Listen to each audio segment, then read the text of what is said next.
Today, we've got just 24 hours in Bangkok and we're packing it with some epic spots around the city. We're kicking things off at a massive riverfront complex loaded with shops, food and entertainment. And then we're taking it all the way to the top, to the tallest rooftop bar in Bangkok with a mind-blowing 360-degree view of the skyline. It's going to be a fun-packed day, so let's dive right in. Good morning Thailand and hello from Bangkok. Today we are heading over to Asiatique Riverfront Market to grab some food and take a look around. Then we're heading over to the Grand Palace where we're going to find a rooftop bar to get a great bird's eye view as we don't want to pay the entrance fee. And then finally this evening we're going to Jodd Fairs Night Market, which has over 700 food stands. But now it is time to head downstairs and order a taxi to take us to the Riverfront Market.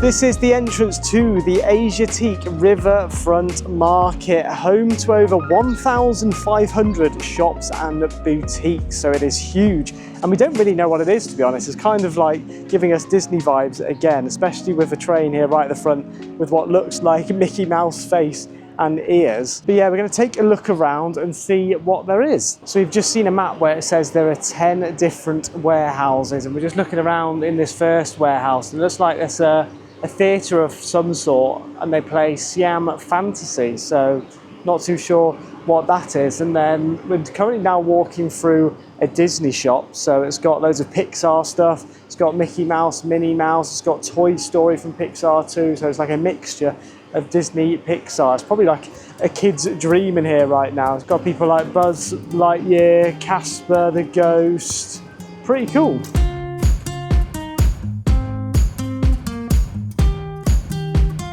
But we're now looking around the food court to see whether we can find anywhere to go for lunch, because earlier we were basically booking all of our Philippines flights, so it's basically quite late right now, it's lunchtime.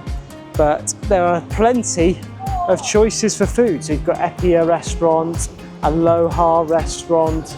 It is kind of sort of like Disney vibes, where they've just got loads and loads of restaurants. Hopefully it's not like Disney prices though, which I don't think it will be. But it might be slightly more expensive than what you usually get and where you get street foods and just normal restaurants, but we'll have to see. So we're now walking through the centre of warehouses 8 and 9. It's got basically loads of different shops. There's like Timberland, Funnyland, Kiki Baby, loads of shops, which I haven't heard of, but basically on the other side and slightly to the right there should be the food warehouse, so that should be where most of the food is, because the one we were just in is like a smaller food court for international food, whereas we obviously want to find a bit of Thai food if we can.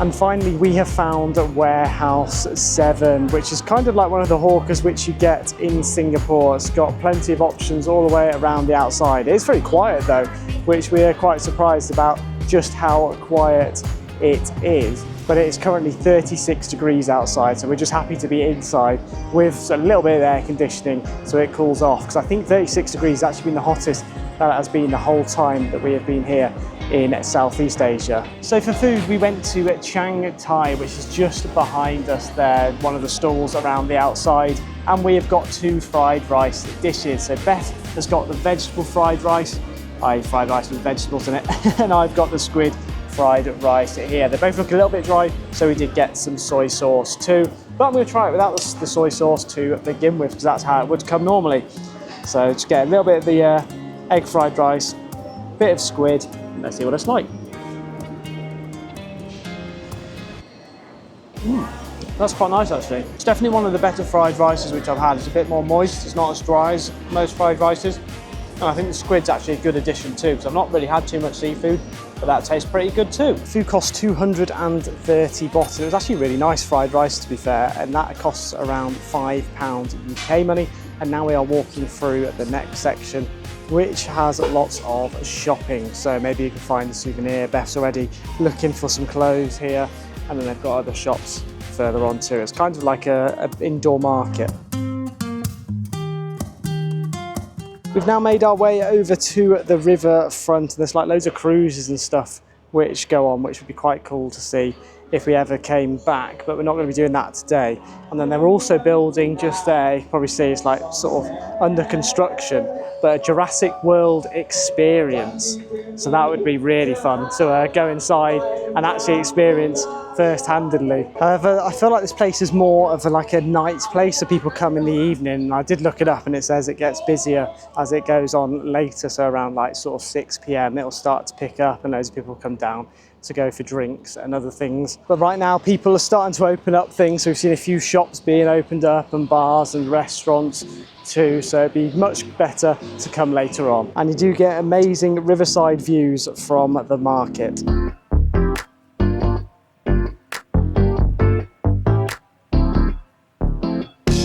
They also have a few amusements too, which look good fun. So there's a ghost train, which is just there. Then they've got a Ferris wheel / carousel just around the corner. And then there's a few more things in behind that too. In terms of prices for the attractions, the ghost train's around 300, which is about £7. And then the Ferris wheel, which is right in front of us right now, and they're just doing a little bit of maintenance, I think, before turning it on. That cost 500 baht, which is a bit more expensive, so just over £10. But it's like a horrible smell. We're like, what's that?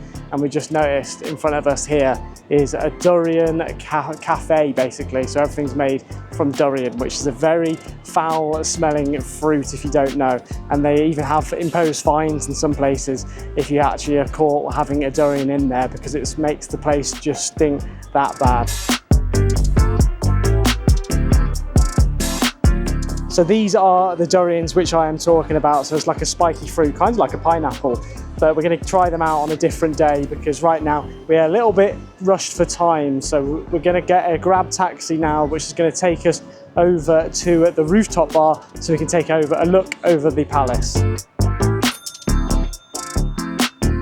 So we've just been dropped off at the Riva Bangkok Hotel, which houses the Above Riva Rooftop Bar. So we're going to go inside now and hopefully we should get some good views over the top. And here it is. So it looks very fancy. It's got like the white tablecloths and it's all laid out for food.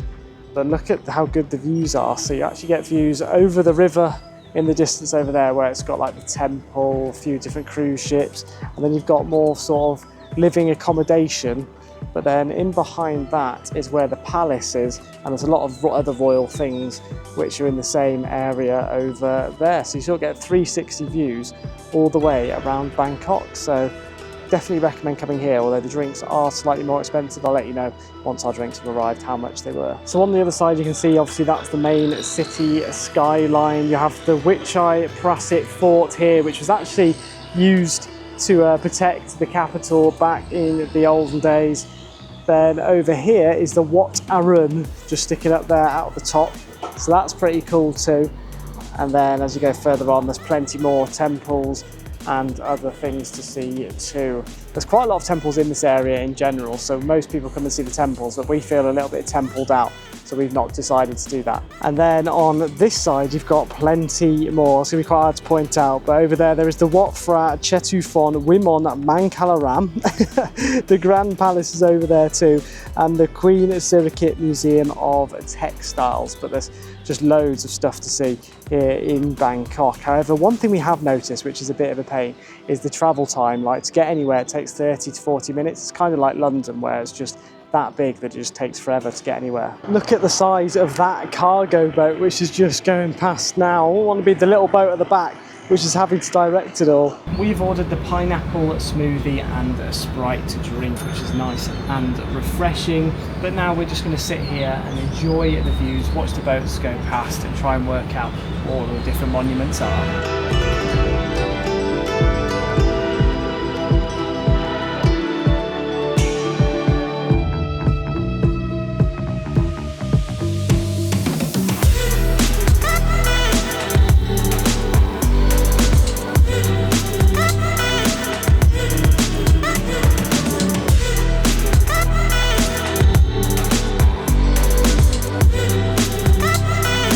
So So we've arrived at the Baiyoke Sky Hotel and are heading up to the viewpoint now. So there's 3 viewpoints. We get one on the 77th floor, we get the one on the 83rd floor which has the bar, and then one on the 84th floor which also has a revolving deck. So we're looking forward to seeing all of those. It came to about £20 altogether for the both of us, which is around 900 baht. So we've arrived at the 77th floor of the Baiyoke Hotel, which is the tallest hotel here in Bangkok, and it's giving me like Dubai vibes again, just being able to see over the top of absolutely everything. However, it's definitely nowhere near as tall as the Burj Khalifa. You can also get some cool photos in like a hot air balloon there.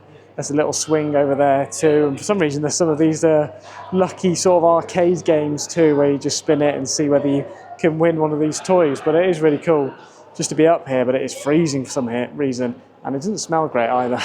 This is quite cool. It's got the world's tallest buildings on here, and there's Baiyoke Tower number 2, which is actually 48th in the world. There's the Burj Khalifa, which we went right at the top, number 1. There's a few others which we may be able to go to. So there's one here in Hong Kong in 4th, the International Commerce Centre.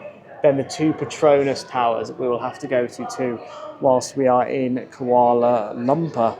That's a really interesting fact, just to see the difference in the heights just there. So Burj Khalifa obviously right out on top by quite a distance. The only thing about the 77th floor is that the glass is a little bit dirty. I don't know if you can see that on the camera. So you don't get the best of views. However, when we get a little bit further up to the 84th floor, hopefully there won't be any glass there.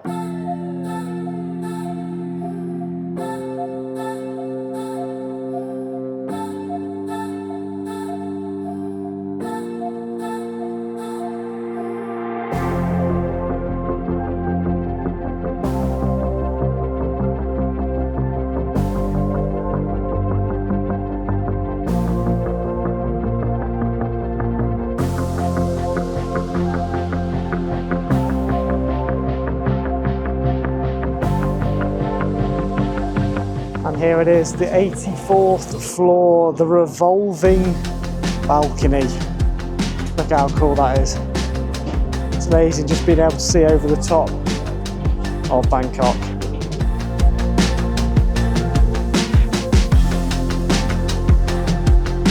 Just look at how amazing that view is. It is a shame though, because the sunset last night was amazing, whereas tonight that's all we're getting to see. So that is a little bit unfortunate. Also, our hotel is right at the back over there, somewhere near the bridge. So you can't really see it from here, and it is quite foggy. So I don't know whether that's smog or whether it's just clouds today. The observation deck basically goes round in a circle, and it takes about 10 minutes to complete the loop, but you get to see everything. Like if you have a look over here at the traffic, is actually madness. Let me see if I can flip it over. So if I zoom in just down there, there is so much traffic. I don't want to be caught in that later. Thankfully we're going the opposite way. However, we're just spinning around. You can see all the red stop lights pretty much everywhere. I think the traffic here in Bangkok is probably the worst for all the places that we are going to be visiting. Done 2 laps of the observation decks, and now it is time to head for a drink down the floor. On the way up, it was telling us that it takes about an hour to walk up to the top of this tower. However, they've had people running up to the top to see how quickly they could do it. It's just over 11 minutes. The same sort of people's names come up. So that Chandecha Buchu from Thailand's got a few wins. There's Candy Moses there. Kirpcha Enoch, look at that. Ran that twice, E-N-O-C-K though, rather than E-N-O-C-H, because that's me, I'm an Enoch. And a couple of great British. Same guy there, Harry Jones, done it twice, in 11.10 and 11.112, so incredible stuff. And now it's time to go on the Rooftop Bar, Bangkok's highest bar on the 83rd floor.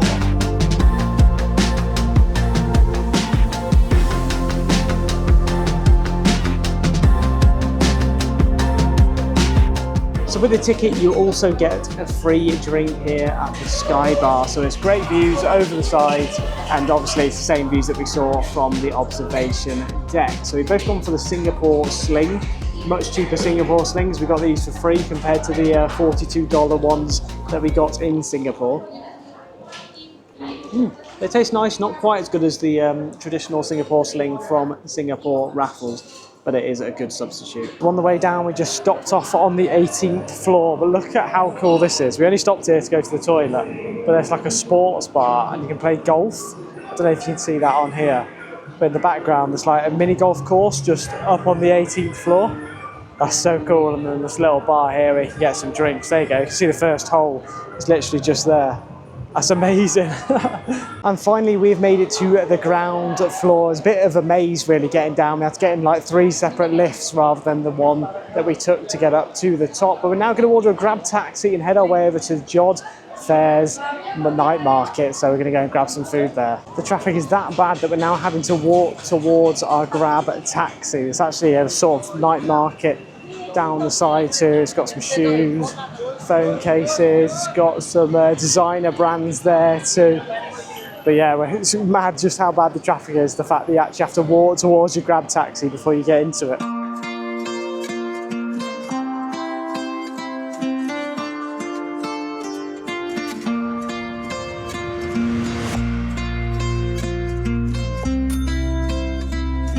So we've just got out of the taxi 5 minutes early because basically it was quicker to walk it than get the taxi itself, and that's the worst bit of Bangkok for sure. I don't know how taxi drivers enjoy their job when they're constantly stuck in traffic like this, but we're almost there. As you can see, street food is starting. It's starting to smell quite nice too. But so far in Bangkok, I've loved the evening vibe, but it's just the traffic which is putting me off. So the taxi cost us £6.18 to get here. Well, that was funny. We just got interrupted by basically another English couple who didn't have any cash, and they were trying to buy stuff but they couldn't because nowhere takes cards.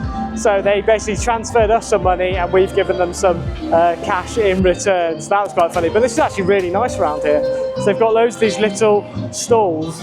They've got like Father beer, which is like a beer here that they brew in Bangkok. They've got like mango fruits, satay, roti, so pretty much everything by the looks of it.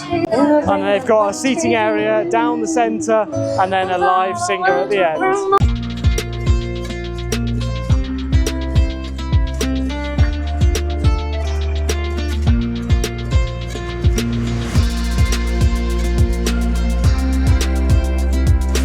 With there being over 700 food stalls, we are actually really struggling to find somewhere to eat. So it's like so many different types of stalls and restaurants. It looks amazing. Down the middle there is literally a massage parlour where you can go and get yourself a massage.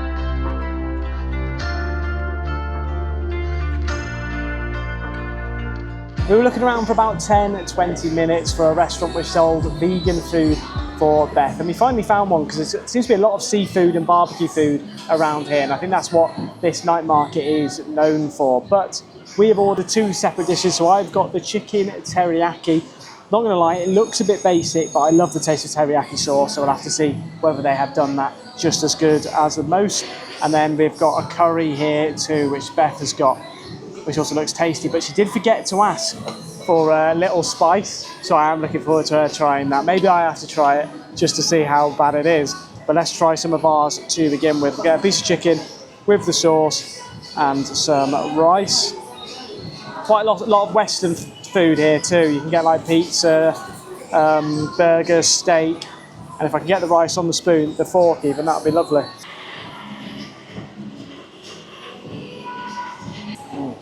Not gonna lie, it's not great. Overcooked chicken, very, very chewy.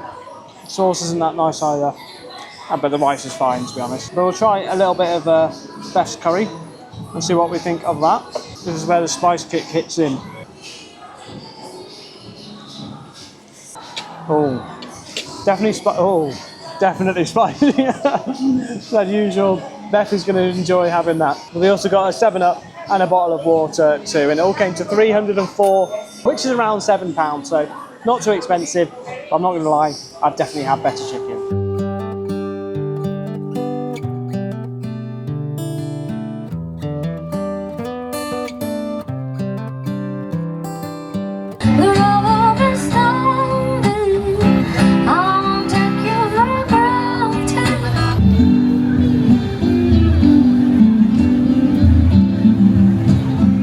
So we've just finished walking around the Jodd Fairs Night Market, and I have to say it's probably one of my favourite night markets. I'm not going to lie though, it's not great for vegan/vegetarians. vegetarians, but if you love your pork, they had this like special pork dish where it's like bone marrow, and loads of people were eating it, and it was in sort of like a volcano shape. And to be honest, I don't want to have that, but other people may do. And then they also had a lot of seafood too. But we're now going to order a grab taxi, make our way back to the hotel as we are finished here. But I do have to say as well that the singer over there, really good singer. So definitely recommend coming to this night market if you ever do come to Bangkok. And we are back in the rooms. The taxi took forever. We crossed the road to make it easier for him to pick us up, and he just didn't look at his phone or anything. So he actually drove the whole way round to pick us up from another side, and then it took even longer because it was more congested on the other side. It was a nightmare. So it took us half an hour to get back, and that cost us around £4, so it's 177 baht, so not too bad at all. Transport is really cheap around here again, but overall my impressions of Bangkok is that it's got a really cool nightlife. I have to say, you can go everywhere from sky bars to all these night markets, and then there's also lots of activities on an evening too, like Muay Thai boxing and more, so that all of that looks really good fun. I wish I'd gone to one of the Muay Thai boxing events because they had some really cool stadiums here in Bangkok, but we'll have to go and check that out somewhere else. The activities that we did today though were good fun, so I definitely recommend doing all of those, and they weren't too expensive either, so if you're on a budget they're the perfect things to do. But if you did enjoy this vlog, do make sure to smash that like button and subscribe if you want to see some more of these vlogs. We've got another day in Bangkok tomorrow, but in the evening we'll be leaving to head towards Koh Samui. So see you all in tomorrow's vlog.